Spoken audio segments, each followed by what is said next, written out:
Well, hello Glue Troopers, Max's Models here, and today, as promised, I got to work on the diorama of the Douglas World Cruisers using those four 1/72nd scale Williams kits.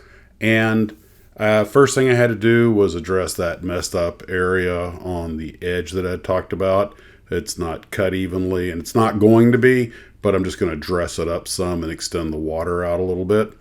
And I got onto that, and luckily that piece of plastic that I told you I had found, I had to cut both ends off, and I really had to, the first one didn't come out quite right, so I retrimmed it the second time, and it worked just fine.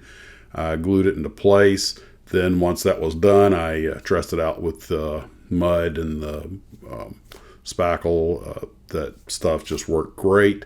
It's starting to come together, and there was a seam, and I decided what I'd put as a retaining rope from side to side. They'd put in there so maybe the plane wouldn't drift away on them or something, just sort of a little barrier, and that masquerades where the seam between the two pieces is at. I couldn't quite get it perfectly level.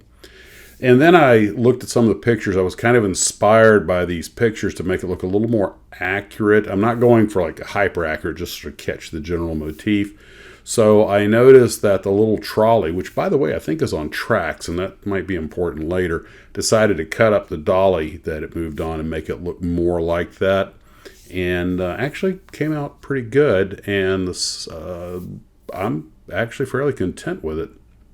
So I as far as the crane went, I figured, I'll just make a quick and dirty little crane just to sort of set the mood for the thing. I'm not going for hyper accuracy. So started using, dig around the bins and sprue and everything and cutting stuff up and painting it. And it's a little bit of a dorky dolly, but it just sort of gets the idea across. Like I say, I'm not going for hyper realism, just sort of setting the tone. And I've got to let that harden overnight because I already painted everything, so I got to let the glue dry through the paint. I took an old bomb dolly and made it a float dolly, and ironically both 1/72nd scale.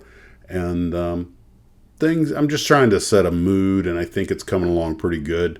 The one that's in the water, of course, is on its floats with the dark prop because they had to change propellers. Apparently one kind of wood didn't handle the sea spray as well as another, so I'm showing that with my little 1/72nd guys. They're not only switching the wheels for the floats, but they're also switching the propeller out.